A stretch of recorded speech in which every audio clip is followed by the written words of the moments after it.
All right, so it's 4 o'clock. Yay. Yay. Oh, and our pirate just walked. We were waiting. Welcome. All right, everybody. No. One more coming in. Yay! All right, everybody. Thanks for bearing with us. I'm so happy to see so many people out. It was it's kind of dead when I walked in here today. That's not even a Halloween joke. It's just Thursday. So this is a sword fighting panel. This is how to stage a sword fight for TV and film, mostly film. And we're going to invite your questions, and we're going to talk about some stuff. But first, we're going to introduce ourselves. I'm going to start with Dan and go down the line. Oh, hi. I'm Dan Speaker. I put together sword fights for the motion picture industry. Yeah. That's good. And you run along with the rest of us. We run the Academy of Theatrical Combat in the greater LA. I used to say in Hollywood. It's in the greater LA area. We actually teach out of Burbank at the moment. And we've been running a school since Jan and I moved to Los Angeles 20 years ago. And we started out in a park on La Cienega just teaching stunt people and actors, and we ended up just developing this whole school and system, and we've been doing it ever since. Yes. That's Jan. Yes, and I'm Jan. Hi, Jan. Nice to meet you. Hello. So we developed the Academy of Theatrical Combat together to try and train people, because we always get on sets where we have to work with actors, especially stars, and they have to know what they're doing in order to actually make a sword fight look like it's coming from the character. So you have to train. It's not something that is something natural. You have to have that. Your body has to know what it's doing. You can't be thinking about it all the time. So we just developed a whole system to train people so that they can do that on camera over and over again, and it'll come right out of the character that they're trying to portray. So that's our main goal. And we've done lots of movies. We did Hook. It was our first big film. Our first really big film. That was that Robin Williams film, wasn't it? Robin Williams, Dustin Hoffman, Dante Bosco. Dante Everybody know Dante? Rufio! Oh, I don't get started. Army of Darkness was also being shot at the same time. Right. So yeah. Yes. Yeah. Bruce Campbell. Yeah. So all of those films, many years ago, and most recently Master and Commander. Of the big films. We're always doing little projects. We're always doing smaller projects. Of course, we have Pike and Trident. Oh, let's introduce Kim. Yes. We all know Pike and Trident. Which I'm directing. Yes. And Kim and Patty are in. Yeah. And also choreographing. Yes, go ahead. Okay. I'm Kim Turney, and I work with Patty Robinson over here doing Pike and Trident. I have been working with these guys since 1990 something at the Academy, 96. and so through them I've had lots of opportunity to work in film and to teach and to help develop our training course, and now I'm teaching young people. One of my students is right here in front, Nick. And the big thing is with what we're developing is it's safe.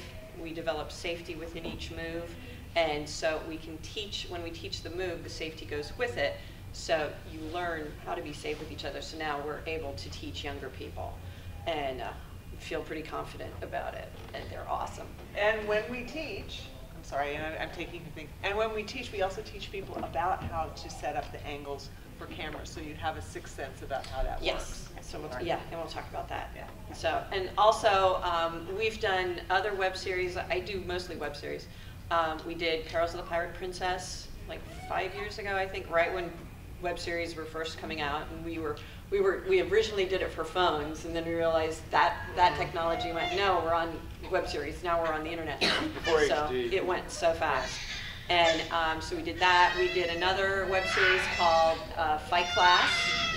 I'm sorry. Look what you did to him. And he hates me. Future sword fighter. And most recently, Pike and Trident. So, which hopefully you all see. Come get a card from us so you can see where to check us out on the internet. Is that on the internet? Yes. It's on the So internet. somebody can just hypothetically Google that? Pike and Yes. Trident. Pike and Trident? Pike and Trident. Google that and It's then it very will fun. appear and it's free? And it's free. I can afford It's that. free. It's the pilot episode for our web series, which we're going to keep adding more and more to. Yes. And now, it's Patty Robinson, Hi, Patty. Hi. who wrote the web series. As well as stars. Yeah. So I'm Patty Jean Robinson. I've been studying with them for about 5 years, and they've become very 5 good, years. dear friends. I know, it's weird, right? Amazing. So, and then because we are good friends, we've then decided to start a web series because we wanted to make something. We wanted to do something. Because I have a lot of friends that are making web series, and I see what they do, and I help them out, and I'm like, I want something, and I've always wanted to be a pirate. So, I like time travel. Let's make something. Okay. Yes. So we said yes, and it just yes and everything. Yes. And we've made a web series about museum curators who travel through time and don't get along, and they We fight don't get along, so we fight. with the weapons of the time period that they're in. So that's me. So it's fun. There you go. How many out there make web series? Anybody make? Nobody's made. You made a web series. Yeah. Cool. Yes. All right. Of course you do. I do too. Yeah. Yeah. Great. Yay. So now I guess, Tara, did you introduce yourself? You know, I've been kind of blabbing about stuff that I do. I am Tara Cardinal. I started off as an actress. I started sword fighting when I was 16. I have been stabbed. Since I started acting professionally, I think I've done 3 sword fighting films, but I had really high billing in all of them, so I had to do a lot of sword fighting. And Legend of the Red Reaper is screening on Sunday at 10 a.m. if you want to see me get my butt kicked constantly. It's a lot of fun. Ray saw it, didn't you, Ray? What do you think? Thank you. Lots of fun. Go see it. Yeah, yeah, Sunday 10 a.m. Swords, Pay you demons. later. Oh, sorry. I said we'll pay him later. Absolutely. Hey, I've got a a movie with retainer. female sword fighters and demons. I like those. Can't be bad. Could be worse. All right, but enough about me. I want to talk about sword fighting. Cool. So, where to begin? I think I want to touch on something really briefly, and that's Eastern versus Western sword play. So not only are the weapons different, but the style is different. Yeah. And again, I want to just go down the line here and have you give your thoughts on how they are different and how you are different when you use the different weapons. Yeah. Well, that's a big thing in film right now. We specialize in a European methodology. As a child, I was a part of a military family. We lived in a lot of different parts of the world, and I actually studied classical sword fighting in France when I was very young, and then I kept studying that and studying fencing. So our whole methodology is based off a French classical and an Italian system. And we use that for broadsword, for quarterstaff, for cutlass, for classical French small sword, for rapier and dagger. So basically we use that for pretty much everything. I don't specialize in Japanese sword, but I have friends who are absolute, masters of it. And if I need a particular Japanese sword thing, I'll bring one of them in. I love Japanese sword fighting, but I honestly have to say I feel it's overused in movies. It's the default sword fighting for anything fantasy. And I kind of go, there's a whole rich culture of European sword fighting to draw from. Now, as far as techniques, we can only speak in kind of sweeping generalities. Which is all we have time for. Yeah. Do you want to touch that? Or Yeah, no, Go for it. we can talk about Yeah. the main difference between Eastern sword fighting and Western sword fighting has to do with the fact that they didn't have to deal with armor that would stop the blade so much. So the Eastern sword fighting, Yeah. sword fighting. Yeah. The Europeans specialized in making those sculptures in steel, and so.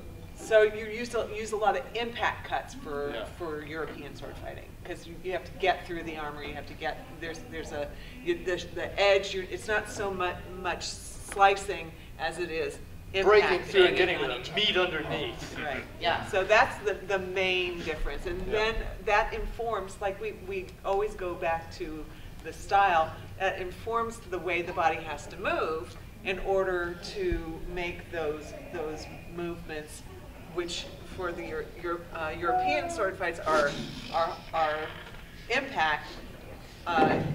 Asian, thank you. This is like Dancing with the Stars. Dancing with the Stars. I know. I mean, we can demonstrate. Julie, get on and talk Yes. about it quickly, and then Wait, we'll show yes. a few Yes, quick but things. and I wanted to say the thing with your Western European is that when we invented something and then we changed what we wore, we had to invent a new weapon to get through the new thing we wore. So it's like as armor got better, we had to get better weapons. And then we were able to sharpen our weapons better. And so we could have fancier clothes, so we got sharper, thinner blades. And so really, the clothing in Europe a lot of times dictated the different weapons we went to. And plus, we have the mentality of if it doesn't work, we throw it out. We throw it out. We're moving on, you know. Whereas with the katana, it's like centuries of tradition, and it's spiritual and everything. And we're just like, no, we just want to mow people down better.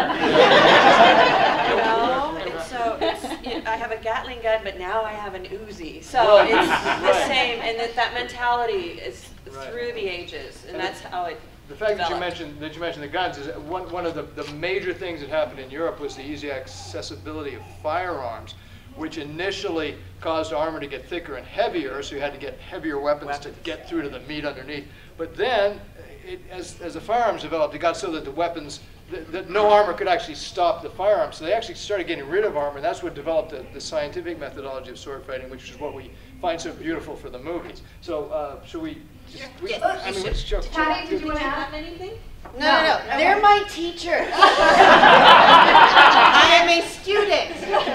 Go. Patty is our comic relief. Yes, I am a comic relief. Yeah, with Katana and with They've got So we have some different weapons. You know they're masters because I'm putting them on the spot. I just told them to do the same choreography with the different weapons. So you can see how it works. Love that. So these are some of our training weapons. These are an alloy that's used for making fighter aircraft. They're not steel. Yeah. This is what we like to use in film because they're light and they sound good and they're easy to use. How light? Oh wow. I'm not even sure. 2 pounds? 2.5? 3? Maybe 2. Maybe 2 pounds. Anybody got a scale on them? I don't even. No? Yeah. Mac? Darn, I forgot it at home. You left the scale? Yeah, it's really light. Yeah. But it looks great. Yeah, no, it looks heavy. I assumed that. But they look heavier, that looks like a broadsword. But even historical broadswords of the time period generally weren't more than what, 3.5 pounds? About 3.5 pounds topping out for a hand and a half sword. For a hand and a half sword. There's a myth that they were, 25 pounds. No. It's just simply a myth. We actually have steel weapons that are recreated as if they were, historical, and they're light and utilitarian. They're not this light, but Well, and the other thing that's important that all the movies switched over to aluminum. Most of the weapons you see are aluminum in all fights because everybody wants you to go faster. Faster. So we can hand these weapons to an actor who's just learning, and it doesn't bother them. They don't go, oh, it's heavy. So after 50 takes, they're still, they're still going. So. All right, let's see some swordplay. All right, so using that idea of the impact cut, should we go through the parries just to show them the parries, or just do the fight? So if we take a simple opening to a European broadsword fight, so using that idea of impact cutting. Yes. So we're already developing a character here. He's more aggressive. I'm more cocky, right? So we've already developed that idea. So I'm going to beat his sword out of the way. We're going to just go slow. Just beat his sword out of the way and attack his head. And he's going to, and I'm going to attack his chest, and then I'm going to attack his flank. Now I got a hold of her blade, I'm going to bind it out, and I think I've got her. Wow. And I swing and I miss. So you see the idea of the impact cut and the force meeting force parry. That's very common in European style sword fighting. So, and it's also very important that he wait till I attack. The person who's attacking is leading the charge. If he parries first, let's do it wrong. This looks rather if he silly. parries first, you see this a lot in some old movies. Old movies. Yes, you're going to see this. Why would I go there? If his blade's already there, I'd go somewhere else if I was really fighting him. But you see that. You see that a lot. Yeah. So if you see it up tempo a little bit.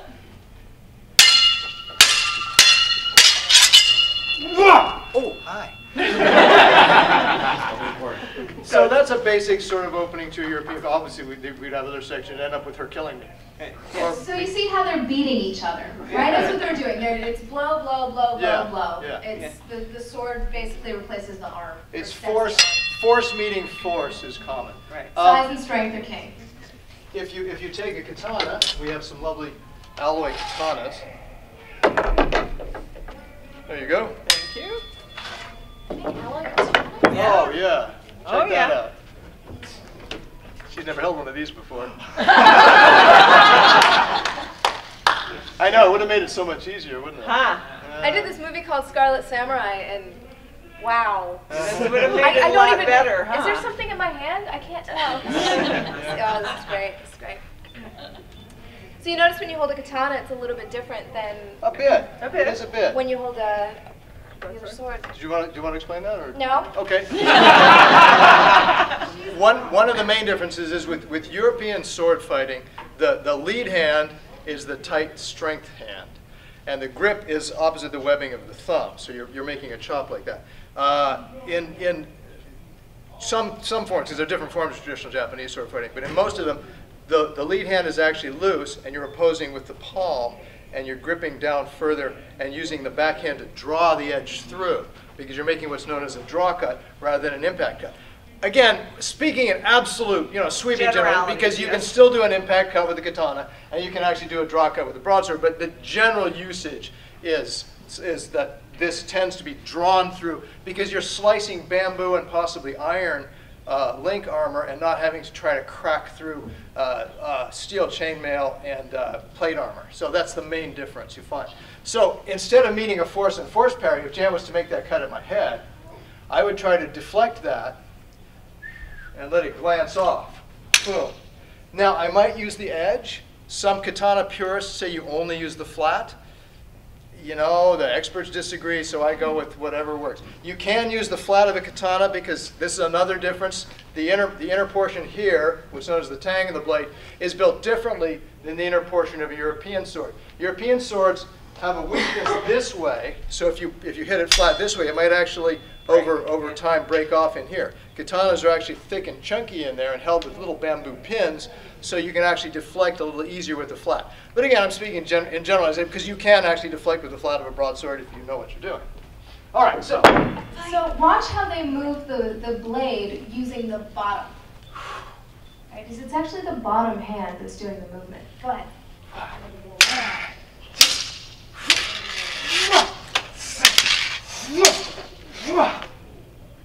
And the posing is different too. In Japanese sword fighting, they lift the elbows very high. Why would that be? Anybody tell me what? For the cut down? That's close, but that's not the real reason, because the helmets were big. Yeah, they They had have lift to one helmet. Yeah. No, that's really. But if you see some movies, I guess I shouldn't mention names, but I will. Kingdom of Heaven, where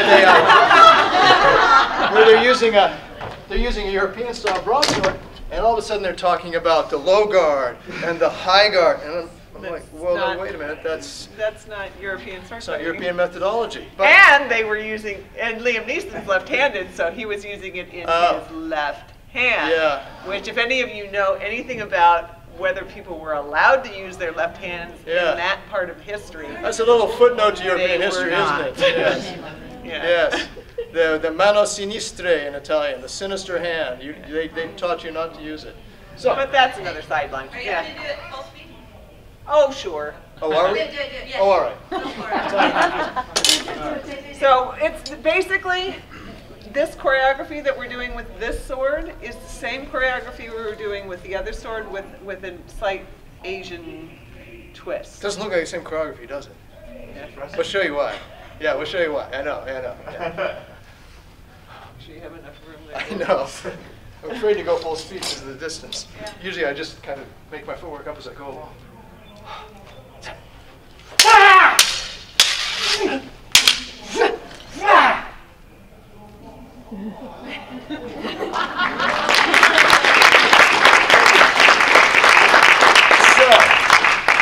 Saying it's the same choreography, it may be a little misleading, because we were again kind of doing, in the European methodology, we were doing single attacks, So we didn't go through the parries. Oh, yeah, okay. But anyway, so the attacks are to the head. The parry is the 5th parry, then the chest for 4, and to the flank for 2. These are the parries from the French and Italian system. So what we did for the katana was we doubled it up. Yeah.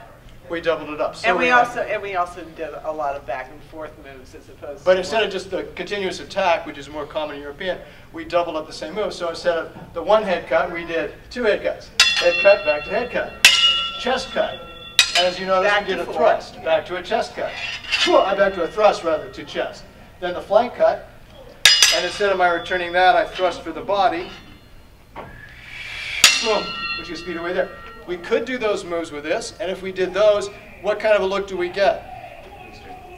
Slightly Eastern, but what kind of film would that fit? Fantasy, yes. Fantasy barbarian. Yes. So we can kind of make a fusion style, not do real formal katana play, not do real formal European play, and make our own fusion style, which I actually kind of like. We do a lot of that. Yeah. I don't like going with a pure katana style for a fantasy film. I like kind of creating a style and then basing it on the characters. So you want to do that with these? Nah. That's enough of that. Actually, that segues us very nicely into the next section, which is hero poses. Oh. Now, for most of us, the favorite part of a fight scene is when you see your hero rise victorious or pose victorious in these great epic poses. And they're different for Eastern and Western swordplay, too.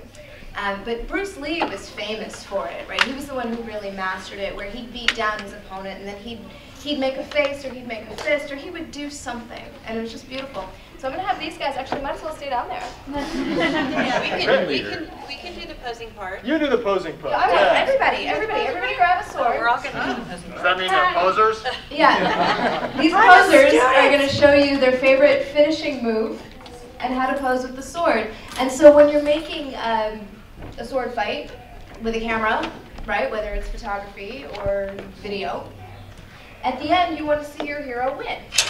And so we're going to show you some ways to win. They're going to show you some ways. This is my favorite hero pose. Actually, yes. That's a mighty mouse. That's the Peter Pan default. That's also Peter Pan. Yeah. Peter Pan default hero pose. Actually, what they're going to do is they're going to show you the double-handed weapon. The rapier and dagger. Yes. Yeah.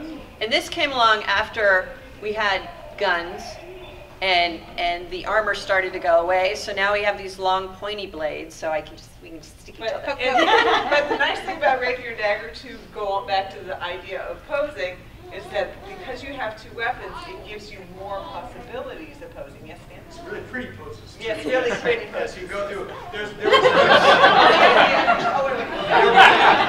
was okay, how many of you have seen Princess Bride? Right? Everybody's seen Princess Bride. There it is. There it Ever is. saw Princess Bride? Do they not show that in Zombieville? Come over to our house. We'll show you That Princess over Bride. there. It's on Oh! Okay. Remember in Princess Bride where he says, "Oh, I see you're using Agrippa on me." Yeah. Remember that? Yeah. He was like, "No, you don't know what you're talking." Yeah. I forget which one says that, but Inigo says, "I see you using." He says, "Oh, that's what when I'm confronted with Capoferro," and then he says about Benetti.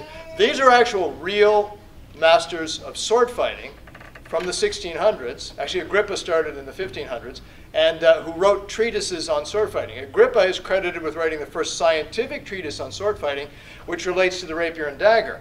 And so when they talk about Agrippa, this is the Agrippa they're talking about. He wrote a book. We actually have an original copy.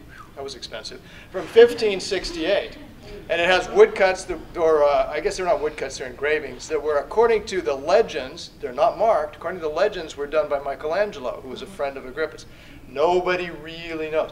But at any rate, he shows some guard positions, which he calls guardia, which is just Italian for guard position. And those give really pretty poses and are actually really effective. So we have prima guardia, and seconda guardia, and terza guardia, That's you. and quarta guardia. That's you. And then Yes, a there you little- go. There you go. he said those were I'm the just four. learning these. Those were the 4 poses you needed to kill somebody. A little later, a guy called Vigiani said, "Well, we need a quinta guardia alta and a quinta guardia bassa. Otherwise, we're going to get cut in the head and stabbed in the." You know, we don't Guys, want learn that. this real quick. Yeah. So when we talk about the Italian system of rapier and dagger, we're basing it on these positions and some of the writings of some of these actual masters who were around when people were killing each other with rapiers and daggers. So there's, so lots of potential posing Yeah. Yes. Yeah. for this. So how long would you hold a pose? Let's say you're on a big movie set and you've won the fight and you've done your finishing move. How long would you hold it for? Oh. To make sure they're dead. Yeah. Okay, that's good from an acting You know, it's standpoint. like Staying on guard. Yeah. Kick them.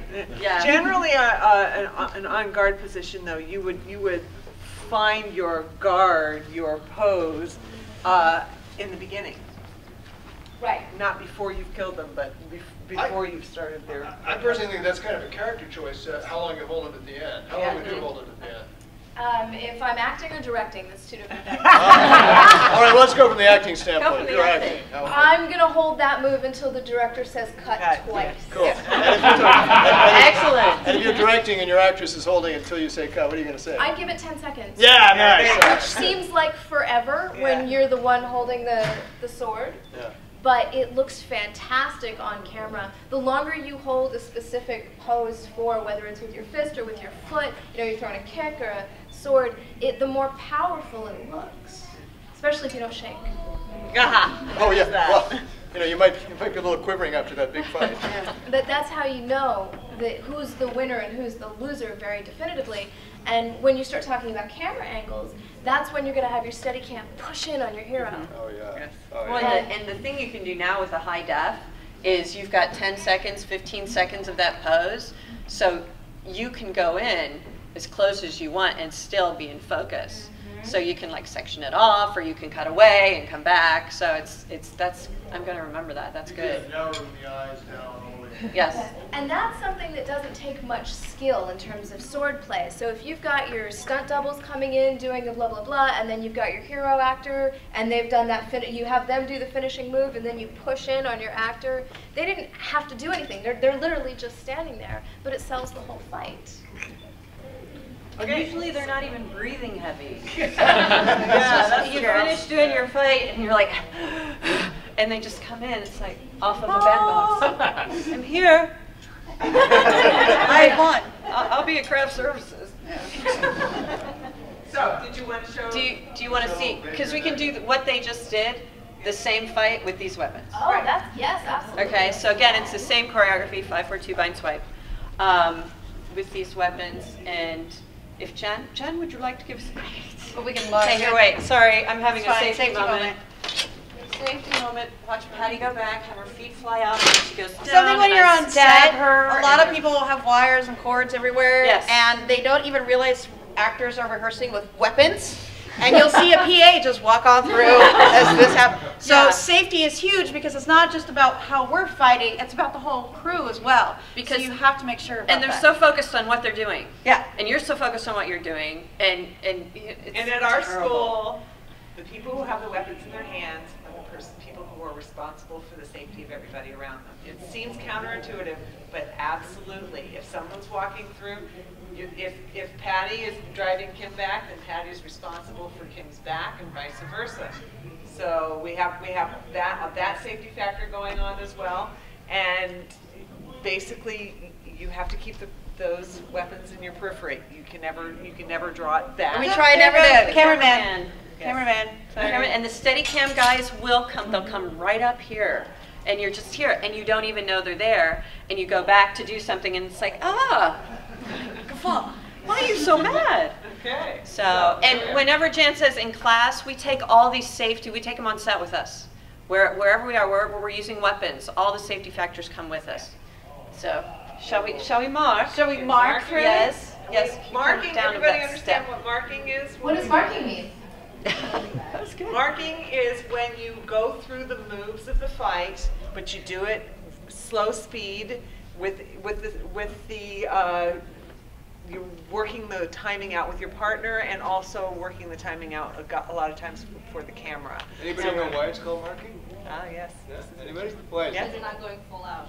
No. That is what it is. That is That's what it is. is. But anybody? Because a guy named Mark invented it. Close. Close. You got stabbed. Isn't it so they can set the focus point? Yes. That's correct. That's And right. What did they do to set those focus points in the old days? Made a marker. They made marks on the floor. Yes. So That's what you- Well, now he made marking it. because Yes. doing Pike and Trident, I really learned what marking meant because this is our DP here, by the way, for Pike and Trident, Eric Hunter. Because we were setting focus, and he was like, "Okay, mark it, and we're literally stopping.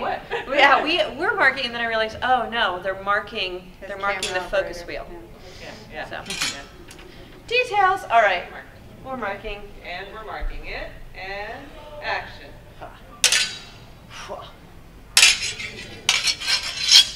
Oh, yes.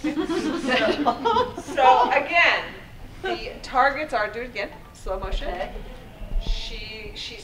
Kim sets it up by stabbing at Patty's chest. She beats it away. She's going for her head like we did with the other choreography. She goes to the center of her chest. There we go on the 4. And then flank for the 2. So it's basically the same moves back and forth like we did with the katana and with the broadsword. So if you're wondering why the numbers don't go in chronological order, what they're referring to is different parts of the body are represented by different numbers. You've got... Actually, it's not. Well, No, the I was different parts of simplifying the, but- different Yeah. part, That's that's the shorthand. That's the shorthand. The targets are different parts of the body. The numbers are representing the blocks that you do. And also the cuts. For those parts of the body. Yes, Right? and the attack. Yes, Right, yes, and you the got it, attack. you got it, Yes, that's yes, it. It's your target. So you've got your 1, 2, 3, 4, and 5. So when you hear them calling out the numbers, they're referring to the cuts, the blocks, or the parts of the body. Right. Um, So yeah, rather than the timing of, or rather than the order of the choreography. Yeah. right. If that makes sense. That's We don't number correct. the choreography. We don't number the choreography. Right. As a Like matter you of would in fact. dancing. Yes. It's not the first move, second move, third move. Yeah. Where the numbers correspond to the blocking actions that you're doing, which is what Dan wanted We to can do. teach all of you. Yes, we could. Yeah, you know what, let's teach all of save you. Yeah. that for the last 10 Yeah, minutes. okay. And we'll have everybody get up that wants to, and you can You can go show you through. 1, 2, 3, 4, Yeah, 5. I think so. Yeah. So that'll be Show you fun. a grip as box. Shall we try it? Yes, yeah. Could you do me a huge favor? What would you like? Just go that way. Yeah. Thanks. Okay. See, I don't know what's behind me, but Kim can see that, so. And I'm over here hyperventilating. Oh, there's a step. I'm fine. Okay.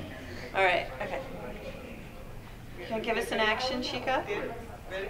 Mhm. And action.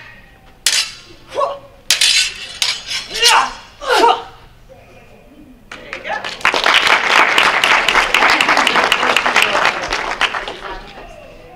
What? Always. What do you mean by sound effects? The Yeah. vocal sounds. sounds? Yes. So in Vocalizations. in film, we call that breaths and efforts, right? So if you're in post-production, that's in your post-production person's like, oh, we need more breaths and efforts. Those noises, that's what you're hearing. So So we have to go in and do those separately. that's a good question. Now in post-production, if there's a car driving through in the background and we don't want that sound because it's a fantasy movie, we're gonna have to call them back and have them go again. Yeah. Yeah. Which you practice that in the mirror. Oh! Yeah, Things just we do. that's what you do. Ow! And That's my favorite. And we do. You have to practice that because if you don't practice it, when you get on set, if you're fighting completely silent, it doesn't look real. I mean, Let's see it again. Oh, here, let's do it. Let's Let's do do it it without the Can you sound. do it without sound? I don't know if Without you can do it. sound? We can do it. Are we going to do it fast? yes, without sound. Without sound. Okay. Right. And action.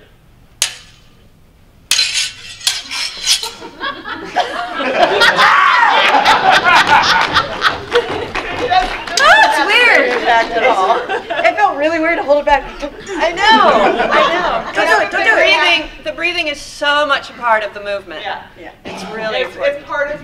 part of your characterization. It allows you to actually breathe, which is. I don't know if we're going to do a Q&A. I'm sorry to interrupt, but Yes, sir. I was wondering, do you have to use like a safe word, like if somebody is actually hurt, or like or something like there's something Oh. like I'm bleeding a lot. We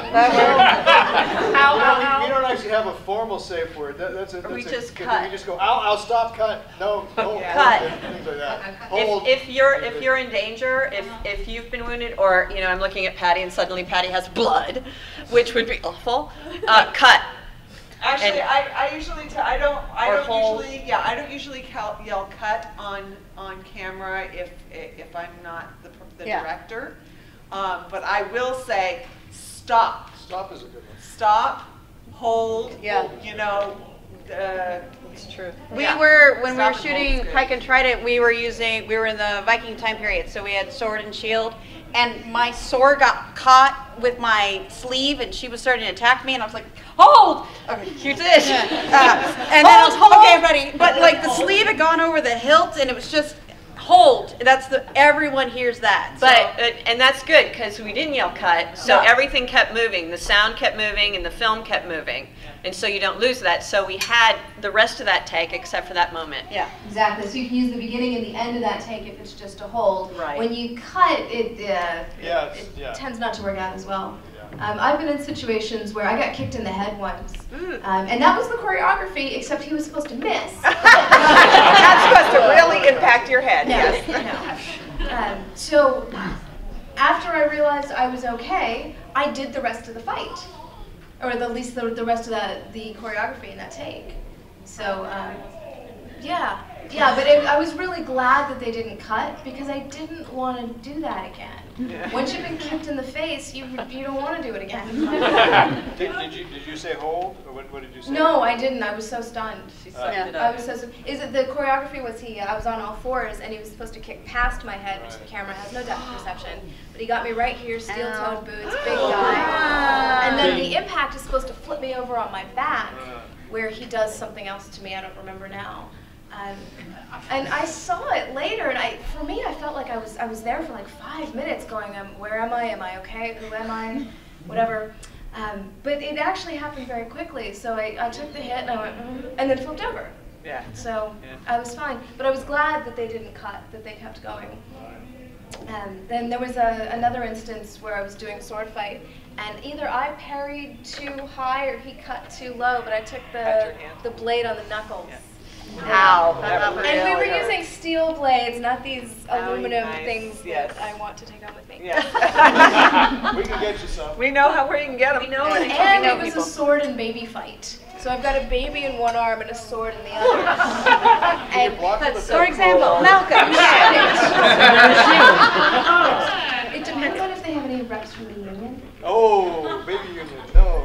There's a mother in the back going, no. So in the outtakes, you hear me scream the F word and then go, keep rolling. So we did the rest of the take.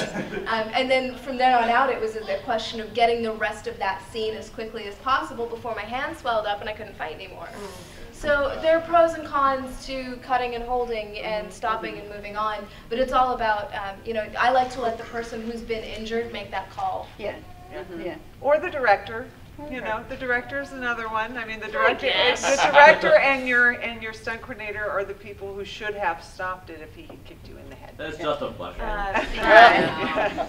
It's funny though, you see those But things. if you're directing it, then that's up to you. I wasn't directing the kicked in the head one. I Yeah. was directing the when I got Yeah. hit the knuckles. You see those things on screen, somebody actually getting kicked in the head, or Elbowed. I've actually elbowed a guy on screen. It actually doesn't look right, does it? It It ruins looks the off. timing. They No. look wrong. And the reason is follow through. Yeah, there isn't any. Yeah, because when you stop, when my face stopped his foot, and I've got a great face for that. What should have happened is his foot should have gone right past, and that would have looked like an epic kick. But it didn't. It just came to here. We're so used to seeing that Yeah. image, and it just looks so wrong. It Yeah. doesn't look like anything happens. Yeah. Oh, Yeah. so we're done with the rapier daggers. Oh, Yes. well, what are we doing now? What are we doing now? You want to go What through would go you to like the that, pairs? Tara? Oh, Tara? would you like? Oh, you know what? We do need to talk 5 about minutes. camera angles. We Is that a have 5 minutes 5 now? minutes. That's 5 minutes. Wow. Okay, so we can't go through the pairs, but I would like to show them about. Or we could just do the parries and have We're getting them camera. have Or have them really. All right. Well, we've covered safety, and Yeah. we've talked a little bit about camera angles. I just want to take about 1 minute of questions, and then I want to show you guys how to sword fight. Yes. With the death blows in fights like that, is there like a set moment where you guys decide that that's going to happen then, or is that more of a That's a really good question. The choreography is usually up to the director and or the stunt coordinator. Yeah, depends on the movie a lot of times. Very often there's special effects involved in a kill, so we have to have that all set, you know, weeks in advance. Right. But there have been times when you've got to kind of make it up as you go along. Well, and it depends on the story. Yeah. It depends on how to best, through the movement, which kill is going to be best for the story. How's it going to finish that phrase? That's usually the end of the whatever it is, that section. Climactic so. moment. Yeah. Yeah, so And usually the hero has to kill the bad guy, because otherwise you have to change the script. Usually. Yeah. Wait, blue hair. Blue hair. Blue hair. How closely do you guys find yourself working with your costuming department if you have longer weapons or like stranger weapons from, say, fantasy ideals? Good question. Costume department. Good question. Yeah. Very close. Yeah. You have to work Yes, pretty close. we work with the costume department almost from the get-go. We usually ask to talk to them before they actually start building anything, because if they don't have something, say we have someone who's going to be falling down a lot and they have no sleeves, we have to know that in advance so that we can plan for it. One thing I'm always running into is costume.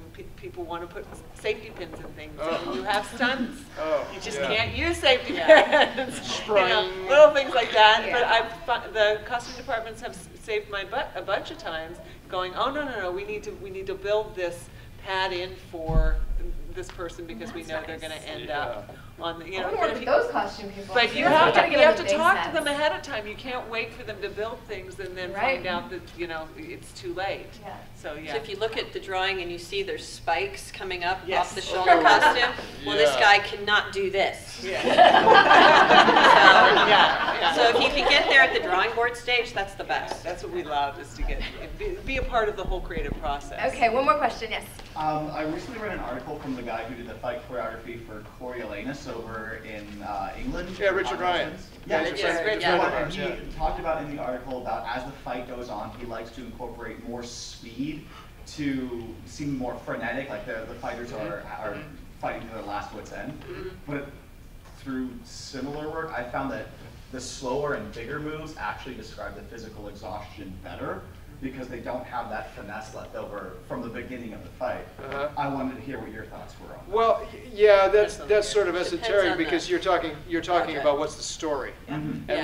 really that comes down to what story you're trying to tell. I think there's a place to use bigger moves, and there's a place to use a frenetic quality, but I can't without knowing what the story is in the particular script. It's really particular to what you're trying to say there. Right. So, sorry if that doesn't help, Yeah, but that's all I can say. Story issue. Yeah, story issue. Yeah. And the characters. Yeah. Anybody else? No? No? Okay. Wait. When creating scenes, unless it's like going through like multiple rooms, is it better to like put out like a perimeter like 10 feet wide, like 15 feet around? Like, do you like set perimeters for your combats? That's a really I'm not good sure I'm question. I understanding. bet it has to do with. I think it has to do with setting the blocking for the space. Yeah. Yeah, It's usually the reverse, Yeah, where it's the you're reverse. told this is the space that you like today, where you're saying, okay, here's our demo area. Yeah. Don't go outside of it. Yeah. It's not really up to us. It's like, this is the space, make it work. Yeah. And sometimes, We frequently had a fight that we were told was going to be in one space, and all of a sudden it gets shifted to another and it's space. completely different. It's supposed to be Yeah. inside in a warehouse, and it's outside on a cliff. Oh, you had to do that for Master and Commander, right? So you guys have like this huge rehearsal space, but the actual fight was like. Was wall-to-wall bodies and 300 people. Yeah, they Yeah. used Yeah. chairs in the rehearsal space to mark off where the guys could go. So you had like nothing on this side of the warehouse, and then this box with all these guys. Yeah, we got people to learn how to work in a small space. I mean, we taught them in a big space, and then we made the space smaller and smaller and smaller, so that what they really learned, that when they back swung, they couldn't do this. You hit your They had- buddy. You'll hit your buddy. You have to keep your preps in. But what Tara said happens all the time. You rehearse it for like the castle, Yeah. wherever, and then they put you on a cliff. And Or then- they put you on a balcony that's yeah. wide. And then you're on the cliff, and they'll run horses by you. Yeah. You know. And a waterfall. Yeah. And then they want Fight to in put the stuff waterfall. over your eyes because they don't want to see the fact that you actually have eyeballs. Right. Oh, I don't know that. Yeah, yeah. sometimes you're in hoods. Army and of stuff. Darkness. Yes. Yeah. Army of Darkness. You know, they do have- that in when you're stunt driving. They take out your headlights, but I never thought they'd do that with your face. Yeah, they put Oh, stocking material over your eyes, Oh. not against your eyes, but in front of Yeah. them. And then you're shooting at night, you know. Yeah, right. Shameless self-promotion. Come join our class. Our book is on Amazon.com. Well, and then we're gonna have a class right now. Yeah, you know what? So we might. Oh, we No, got. we We can- got cut. You can do it. All right, Okay. come on, guys, everybody. You guys get up in front. All right. Oh, we just stand. You We'll can stand stand here. You can stand if you want Stand here to, and do or it. you can just sit down. Here's your sword. Okay. Thumb. The thumb is the sword. Yes. So you got your sword on your hip. You're going to draw your sword. Draw your sword. You draw it out and you go 1. It's right in front of you. 2. Check your watch. 3. 4. 5. That's the first 5 parries. Yeah, there you go. Good job, everybody. Academy of Theatrical Combat. Come Red train Reaper with on us. We have so Sunday, much yeah. Sunday, 10 a.m. I'll see you guys. Yes, Sunday. There's lots of sword fighting.